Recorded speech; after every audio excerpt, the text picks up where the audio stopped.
সমাগত বিধানসভা নিৰ্বাচন চৌদিশে ৰাজ্যৰ চৌদিশে ইতিমধ্যে ৰাজনৈতিক গৰম বতাহ বলিছে। তাৰ সমান্তৰালকৈ পিছ পৰি থকা নাই নৱগঠিত চমৰীয়া সমষ্টি। নৱগঠিত চমৰীয়া সমষ্টি গঠন হোৱাৰে পৰা তাৰ পিছৰে পৰা বিভিন্ন ৰাজনৈতিক দলে তেওঁলোকৰ প্ৰভাৱ বিস্তাৰ কৰিবলৈ নতুবা নতুন নতুন প্ৰাৰ্থীয়ে তেওঁলোকৰ জনপ্ৰিয়তা বঢ়াবলৈ বিভিন্ন কৌশল বিভিন্ন প্ৰচাৰ তেওঁলোকে অব্যাহত ৰাখিছে।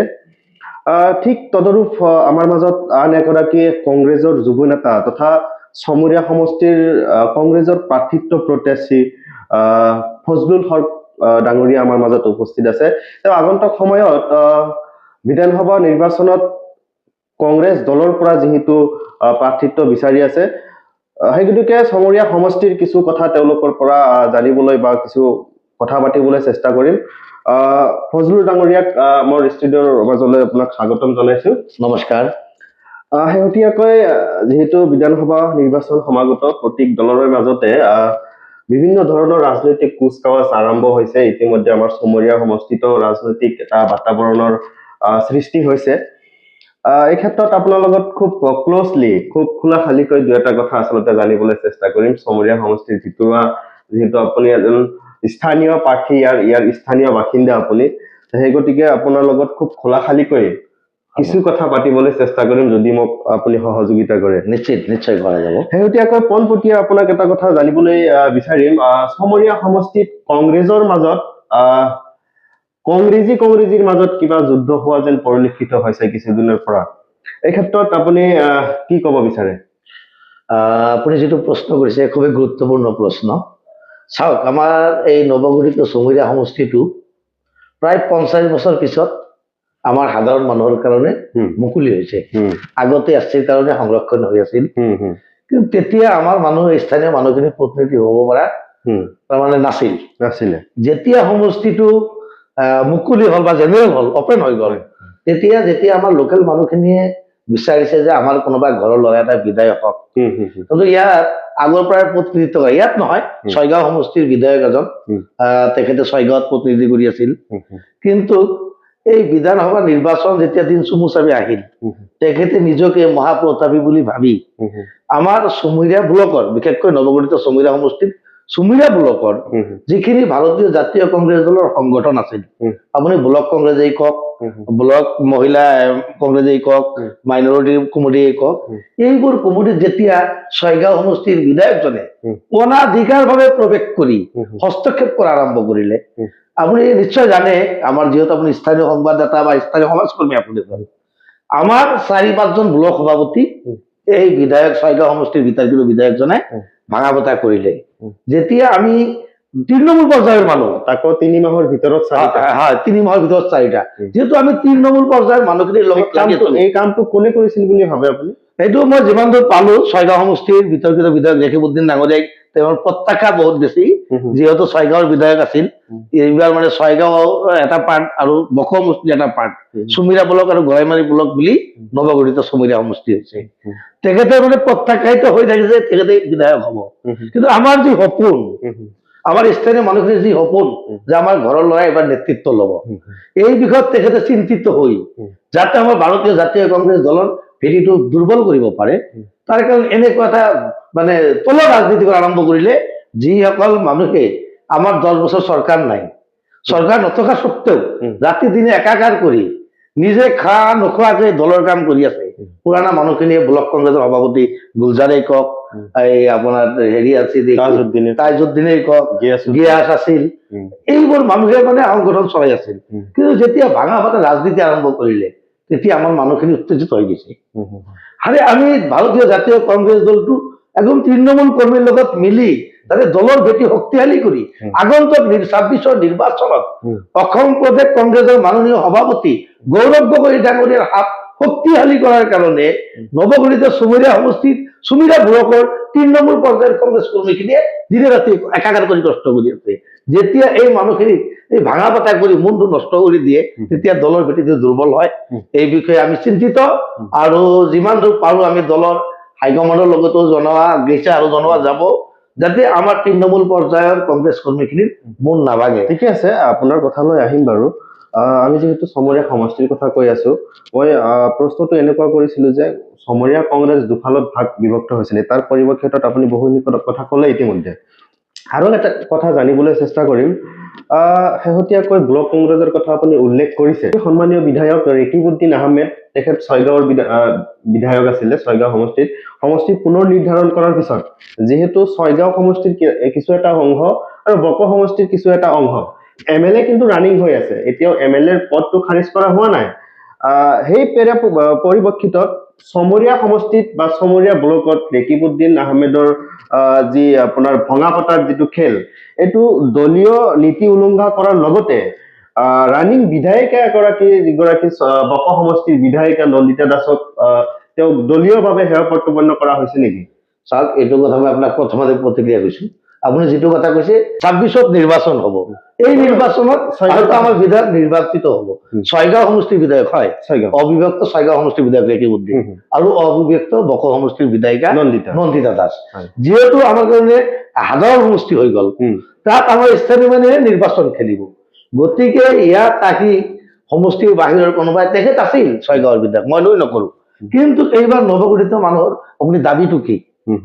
সিহঁতে মনে প্ৰাণে কি বিচাৰিছে? স্থানীয় মানুহক বিচাৰিছে বা স্থানীয় ঘৰৰ ল'ৰাক একদম ডাইৰেক্ট অপেন এটা শ্লোগান ওলাই গৈছে যে এইবাৰ চমৰীয়াৰ মানুহে নিজৰ ঘৰৰ ল'ৰাকে প্ৰতিনিধি বনাব। এই ক্ষেত্ৰত কোনোবাই সমষ্টিৰ বাহিৰৰ নেতাই দলৰ কিবা ক্ষতি কৰিব বুলি মোৰ বিশ্বাস নহয়। ৰেকিবউদ্দিনে কংগ্ৰেছ দলক ক্ষতি কৰা বুলি আপুনি উল্লেখ কৰিছে, তেখেত এগৰাকী ৰানিং MLA, তাকো কংগ্ৰেছ দলৰে হয়।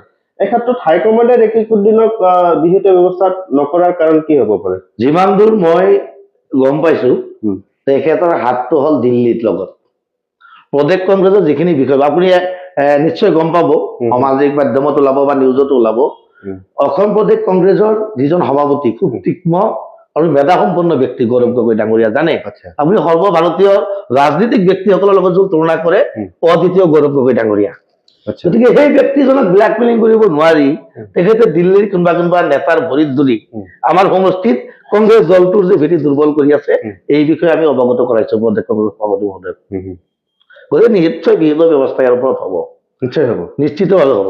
যিহেতু আপুনি কিবা এটা পদবীত থকা বুলি গম পালো, এই বিষয়ে আপোনাৰ ৰাজ্যিক সভাপতি আপুনি এতিয়া উল্লেখ কৰিলে, বহুত তীক্ষ্ণ বুদ্ধিমান এজন ব্যক্তি গৌৰৱ গগৈৰ কথা আপুনি উল্লেখ কৰিলে, গৌৰৱ গগৈ ডাঙৰীয়া এই বিষয়ে জ্ঞাত নেকি? চাওক, এই কথাটো যেতিয়া এটা হয় তেতিয়া সবেই জ্ঞাত হয়। যেতিয়া আমাৰ পূৰ্বলৈ যাব লাগিব, যেতিয়া নৱগঠিত চমৰীয়া সমষ্টিৰ চমৰীয়া ব্লক কংগ্ৰেছৰ সভাপতি হিচাপে গিয়াছুদ্দিনৰ নামটো ওলাল, তেতিয়া কিছুদিন পূৰ্ব আগৰ কথা কৈছো, তেতিয়া সি পাগল হৈ গ'ল। পাগল হৈ যায় একদিনৰ ভিতৰতে, মানে কেন্দ্ৰীয় নেতৃত্বৰ ওচৰত যে আঁঠুকাৰি মানে গিয়াছুদ্দিনকো ভাঙিলে। তেতিয়া আমি নিশ্চয় অৱগত কৰিছে, কিন্তু ছয়গাঁও সমষ্টিৰ বিতৰ্কিত বিধায়কজনে ভাঙিছে আৰু এইটো প্ৰমাণো আছে মোৰ লগত, মই নিজে ৰাজীৱ ভৱনত উপস্থিত আছিলো। গতিকে মই দলীয়, যেহেতু আমাৰ দলৰ প্ৰতি আস্থা আৰু বিশ্বাস আছে দলীয় হাইকমাণ্ডৰ প্ৰতি, আপুনি গৌৰৱ গগৈ ডাঙৰীয়াই এটা কথা শ্লোগান উঠাইছে যে ৰাইজৰ বদলিত ৰাইজৰ কংগ্ৰেছ। আমি চিন্তা চৰ্চা কৰি আছো কেনেকে তৃণমূল পৰ্যায়ত ৰাইজৰ লগত আমাৰ দলটোক সিঁচৰিত কৰিব পাৰো বা দলটো বিস্তাৰ ঘটিব পাৰো। কিন্তু কিছুমানে গুৱাহাটীত থকা ব্যক্তিয়ে যেতিয়া আমাৰ ৰাইজৰ মনটো ভাঙি দিয়ে, তেতিয়া বেয়া লাগে। ঠিকে আছে, আপোনাৰ কথা ঠিকে আছে। মাথো এটা কথা সংযোগ কৰিব বিচাৰিছো, যিহেতু ইমান ভঙা পতাৰ আপোনাৰ ৰাজনীতি চলি আছে চমৰীয়া সমষ্টিত, এই কথাটো আপুনি স্বীকাৰ কৰিছে, হয় ভঙা পতাৰ খেল হৈছে। এই ভঙা পতাৰ খেল যিটো কংগ্ৰেছে কৰি আছে চমৰীয়া সমষ্টিত, ইয়ালৈ ৰাইজৰ বিশ্বাস কেনেকে হ'ব বা ৰাইজৰ আস্থা কংগ্ৰেছ দলমুখী কেনেকে থাকিব, বা দলীয় কিবা ক্ষতি কৰা নাই নে এই কাণ্ডবিলাকে? হয়, কণমান হৰিটো স্বীকাৰ কৰিব লাগিব, সঁচা কথা, যিটো মানুহখিনিক মানে মাজতে ভাঙি পৰিছিল। যেতিয়া আমি এতিয়া ৰাইজৰ মাজত আছো, আগন্তুক নিৰ্বাচনত যিহেতু ময়ো প্ৰাৰ্থিত্ব প্ৰত্যাশী, আমি ৰাইজৰ মাজত আছো, ৰাইজৰ কথাখিনি বুজাই আছো যে গৌৰৱ গগৈ ডাঙৰীয়াই অসমৰ তৃণমূল পৰ্যায়ৰ বা গাঁও অঞ্চলৰ ৰাইজক বিশ্বাস কৰে, আপোনালোকে গৌৰৱ গগৈ ডাঙৰীয়াৰ প্ৰতি বিশ্বাস ৰাখক, তেখেতে আপোনালোকৰ কথা দি কথা ৰাখিব। চমৰীয়া সমষ্টিৰ ৰাইজে যেনেকে নিজৰ ঘৰৰ ল'ৰা বিচাৰিছে এইবাৰ, এই কথাটো কেৱল প্ৰদেশ কংগ্ৰেছেই নহয়, অল ইণ্ডিয়া কংগ্ৰেছলৈকে গম পাইছে। গতিকে নিশ্চিতভাৱে মোৰ বিশ্বাস আছে নৱগঠিত চমৰীয়া সমষ্টিৰ গাঁৱত বসবাস কৰা দুখীয়া দৰিদ্ৰ মানুহৰ মনে যিটো কথা বিচাৰিছে বা সিহঁতৰ যিটো দাবী স্থানীয় ব্যক্তিক প্ৰাৰ্থিত্ব দিব লাগে, তাৰ ফলত এতিয়াও আমি আজি চাইছে কংগ্ৰেছ দলৰ কিছুমান সভা সমিতি কৰি আছো, ৰাইজৰ মাজত সোমাইছো, আমি দলৰ ভেটিটো শক্তিশালী কৰাৰ কাৰণে চেষ্টা কৰি আছো। শেহতীয়া যিটো আমাৰ চমৰীয়া ব্লকৰ সংখ্যালঘু বিভাগৰ যিটো পদবী কৰা হ'ল, পুনৰ কৰা হ'ল, শেহতীয়া মালিবাৰী কোনোবা এজন যুৱকক চমৰীয়া ব্লক সংখ্যালঘু বিভাগৰ সভাপতিৰ পদত দায়িত্ব দি আছে। কিছুদিন পূৰ্বে আনোৱাৰ নামৰ এজন ব্যক্তিক সভাপতিৰ আসন দিয়া হৈছিলে মাইনৰিটি চেলৰ। এই যে যিটো ভাঙাগড়াৰ খেল, এই ভাঙাগড়াৰ খেলৰ বিষয়ে আপুনি কি ক'ব বিচাৰে? মইতো প্ৰথমে কথাখিনি ক'লোৱেই, তেখেতে নিজৰ মানুহখিনিক মানে বিভিন্ন দলৰ পদবীত সোমোৱাৰ কাৰণে আপ্ৰাণ চেষ্টা কৰি আছে। তেখেতে প্ৰজেক্ট কংগ্ৰেছত ব্যৰ্থ হোৱাৰ পিছত মই যিমান দূৰ গম পালো, প্ৰজেক্ট মানে মাইনৰিটি বিভাগৰ যিজন অধ্যক্ষ সলমান খান আৰু জিলা মাইনৰিটি স্কৰ সভাপতি ৰফিকুল ইছলাম, তেখেতসকলৰ লগত যোগাযোগ কৰিলো, তেখেতসকলে একো গম পোৱা নাই। গতিকে এইটো কিহৰ পৰা কেনেকে আনিছে এই ব্যক্তিজন বা বিধায়কজনক সুধিলে আপোনালোকে গম পাব, তাৰ বিষয়ে নাযাওঁ। আজিৰ ডেটলৈকে এই আগৰ যিজন আনোৱাৰৰ কথা কৈছিল, আনোৱাৰক এপইণ্টমেণ্ট দিছিল জিলা মাইনৰিটি চেল আৰু প্ৰজেক্ট মাইনৰিটি চেলৰ অধ্যক্ষ সলমান খান ডাঙৰীয়াই। গতিকে তেখেতসকল বৰ্তমানলৈকে বৈধ। আৰু যিটো হৈছিলে কিছুদিন আগত মালিবাৰীৰ এটা যুৱক, কিবা নাম আছিলে তেখেতে কোনে দিছে এতিয়ালৈকে মই গম পোৱা নাই, সিহঁতৰ লেটাৰটো চোৱাও নাই। কেনেকে কোনে কি আনিলে খবৰ ল'ব লাগিব, খবৰ লোৱাৰ পিছত মই এই বিষয়ে ক'ব পাৰিম। এই যে এটা বিশৃংখল আপুনি অথনিয়ে কৈছিলে যে বা ওলাই থাকে, সভা সমিতিয়ে ওলাই থাকে যে কংগ্ৰেছ হাইকমাণ্ড মানাদল, এই যে নীতিৰ বহিৰ্ভূত কাম, এতিয়া ভুৱা নিযুক্তি প্ৰক্ৰিয়া চমৰীয়াত আৰম্ভ হৈছে বুলি ক'লে ভুল নহ'ব। ভুৱা নিযুক্তি প্ৰক্ৰিয়া আপুনি ক'ব বিচাৰিছিলে এই ক্ষেত্ৰখনত আগন্তুক দিনত চমৰীয়া সমষ্টিৰ কোনোবা এজন কংগ্ৰেছী প্ৰাৰ্থী জয় হোৱাটো নিশ্চিত বুলি ভাবে নেকি আপুনি? চাওক, আমি যিমান দূৰ যিকেইজন মানুহে লাগি আছে ইয়াত স্থানীয়ভাৱে, আমাৰ দলৰ সংগঠন খুবেই শক্তিশালী সংগঠন আছে। গতিকে এই প্ৰদেশ কংগ্ৰেছৰ সভাপতি মাননীয় গৌৰৱ গগৈ ডাঙৰীয়া, জিলা কংগ্ৰেছৰ সভাপতি প্ৰাণজিৎ চৌধুৰী ডাঙৰীয়া, দুয়োজনে জ্ঞাত। কোনে দলৰ ক্ষতি কৰি আছে, কোনে দলৰ ভাল কাম কৰি আছে। গতিকে মোৰ বিশ্বাস আছে দলৰ প্ৰতি। নিশ্চিতভাৱে প্ৰদেশ কংগ্ৰেছৰ সভাপতি মহোদয়, জিলা কংগ্ৰেছৰ সভাপতি প্ৰাণজিৎ চৌধুৰীৰ লগত লগ লাগি এই সমস্যাবোৰ নিশ্চিত খুব কম সময়ৰ ভিতৰত সমাধান কৰি আমাৰ নৱগঠিত চুমীৰা সমষ্টিত, চুমীৰা ব্লকত কংগ্ৰেছ দলৰ যিটো মানে থৰকবৰক অৱস্থা, এইটো মজবুত কৰিব বুলি মোৰ বিশ্বাস আছে। যিহেতু দেখা গৈছে, আপুনি ৰেকিবুদ্দিন ডাঙৰীয়াৰ কথা উল্লেখ কৰিছে, আপুনি নন্দিতা দাসৰ কথা অথনি কথা পাতিলো।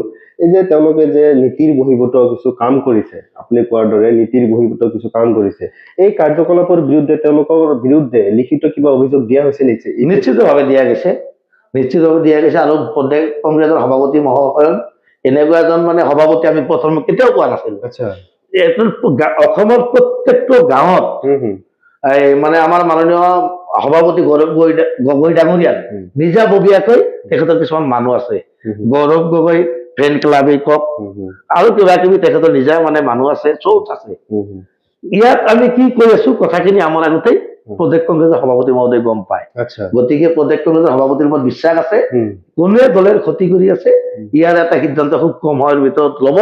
আৰু আমি সুস্থিৰে যেনেকৈ ৰাইজৰ পদূলিত ৰাইজৰ কংগ্ৰেছক লৈ যাব বিচাৰিছো, খুব কম সময়ৰ ভিতৰত আমি যাব পাৰিম বুলি আমাৰ বিশ্বাস আছে। তাৰ লগত এটা কথা কওঁ, আপুনি যিটো কথা কৈছে এই ছয়গাঁৱৰ বিধায়কজনৰ লগত, আপুনি ভালকৈ লক্ষ্য কৰি চাওক, চুমীয়া সমষ্টিৰ চুমীয়া ব্লকৰ যিখিনি পুৰণা কংগ্ৰেছ কৰ্মী, সেইখিনি কিন্তু সেইজন ব্যক্তিক বা বিধায়কক লগ দিয়া নাই, দিয়া নাই এতিয়াও। সিহঁতে কংগ্ৰেছ দল যে কৰিব লাগে সেই নীতিত সিহঁতে বহি আছে, কংগ্ৰেছৰ সেই কাম কৰি আছে। কিন্তু কিছুমান মানে গোটেই কেইজনক নকওঁ, কিছুমান উদণ্ড চৰিত্ৰ থকা ব্যক্তিক যোৱা পঞ্চায়ত নিৰ্বাচনত যিসকলে ইউডিএফ দল কৰিছিল, হয়তো কোনোবাই বিজেপি কৰিছিল, সেইবিলাক মানুহ লগত লৈ নৱগঠিত চুমীয়া সমষ্টিত এই বিতৰ্কিত বিধায়কজনে মানে কংগ্ৰেছ দলৰ ভেটি নষ্ট কৰাৰ যিটা কুচক্ৰান্ত কৰি আছে, ইয়াৰ ব্যৱস্থা নিশ্চিতভাৱে হ'ব। ঠিক আছে, আপুনি যেহেতু চমৰীয়া সমষ্টিৰ প্ৰাৰ্থিত্ব প্ৰদেশী কংগ্ৰেছ দলৰ ফালৰ পৰা ইতিমধ্যে আমি দেখা পাইছো, আমাৰ যিখিনি আমি জানিছো ইতিমধ্যে কংগ্ৰেছ দলৰ পৰা চমৰীয়া সমষ্টিলৈ কংগ্ৰেছৰ প্ৰাৰ্থী প্ৰত্যাশী কেইবাগৰাকী ওলাইছে, এই ক্ষেত্ৰত আপুনিও জানে। এই ক্ষেত্ৰত আপোনাক দলে টিকিট দিয়াৰ নিশ্চয়তা বা কিমান দূৰ আশা কৰিছে আপুনি? চাওক, মই 100% বিশ্বাস কৰিছো দলে মোক কেতিয়াও নঠগায়। দলটোক মই নিজৰ মাৰ দৰে ভাল পাওঁ। 2000 চনৰ আগৰ পৰাই ভাৰতীয় জাতীয় কংগ্ৰেছ দলটোৰ লগত জড়িত হৈ আছো।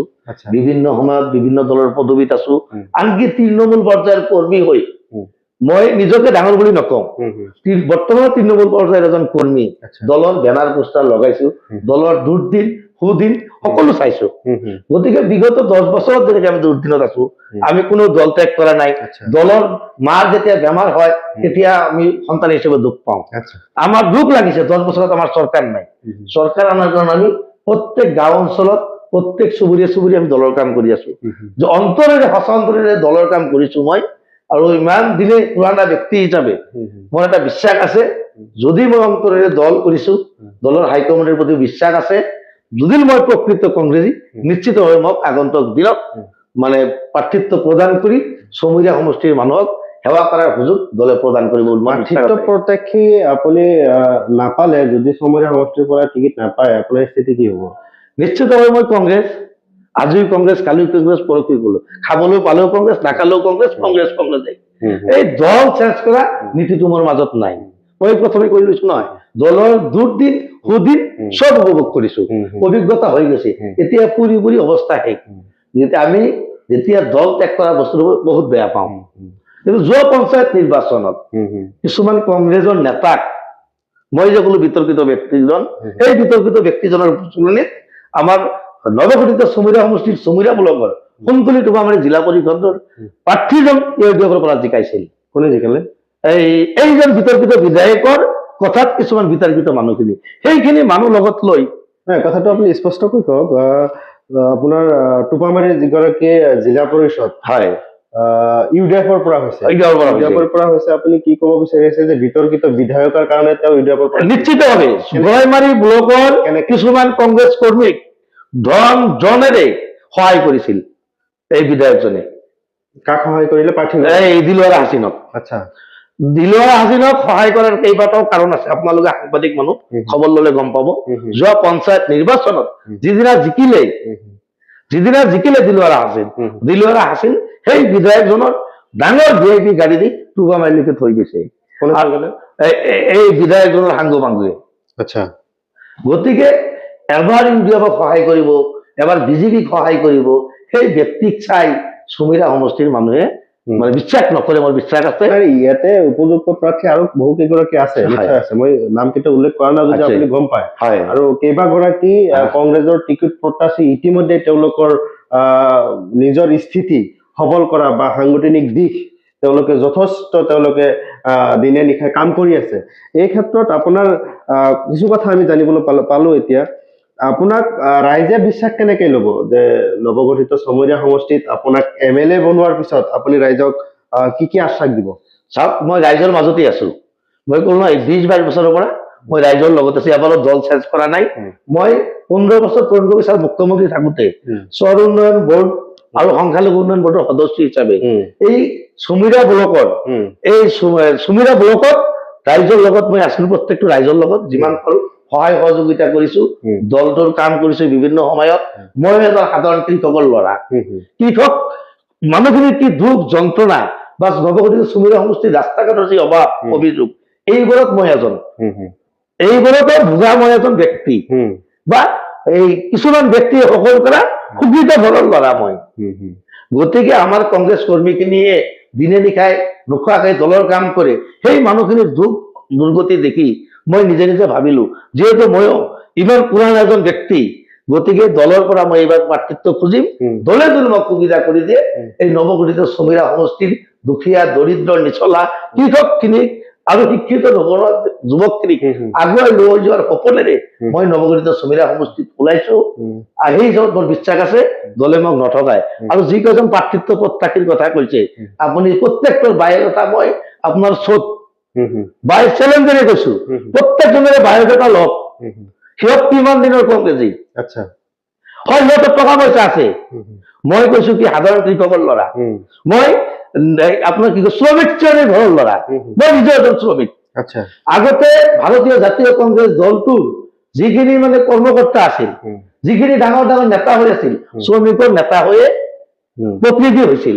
গতিকে মোৰ বিশ্বাস আছে যি কেইজন প্ৰাৰ্থিত্ব প্ৰত্যেকে ওলাইছে, বহুত কৌৰৱতীৰ ল'ৰা আছে, বহুত মানে আভিজাত্য ঘৰৰ ল'ৰা আছে, আছে। কিন্তু মই বদলা পথাৰৰ ল'ৰা, বদলা পথাৰ গাঁওখন 6 মাহতে পানীৰ তলত থাকে। আচ্ছা এই মানুহৰ দুৰ্গতি দেখি মই নিজে এজন শ্ৰমিক বা শ্ৰমিক ঘৰৰ ল'ৰা, শ্ৰমিক কৃষকৰ ল'ৰা, গতিকে শ্ৰমিকখিনিক আগুৱাই লৈ যোৱাৰ সপোন দেখিছো।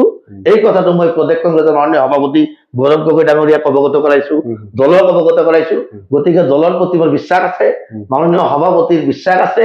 আৰু এটা কথা আপোনাক কৈ যাওঁ, আপোনাৰ চোত কিছুমান সময়ে বিভিন্ন জনে আমাৰ দলটোৰ বিষয়ে অপপ্ৰচাৰ কৰে। আচ্ছা এইবাৰ মোৰ এটা বিশ্বাস, যদি দলে মই এজন সৰু ব্যক্তি বা শ্ৰমিক শ্ৰেণীৰ নেতা হিচাপে দলে যদি মোক প্ৰাৰ্থিত্ব প্ৰত্যাশী হিচাপে বা প্ৰাৰ্থিত্ব প্ৰদান কৰে, গোটেই অসমত এটা নজিৰ হব যে ভাৰতীয় জাতীয় কংগ্ৰেছ দলে গাঁও অঞ্চলৰ দুখীয়া দৰিদ্ৰ শ্ৰমিকসকলৰ নেতা এজনক বা এজন শ্ৰমিকক বিধায়ক বনাইছে। সেই সাহস লৈ মই ৰাইজৰ মাজত ওলাইছো।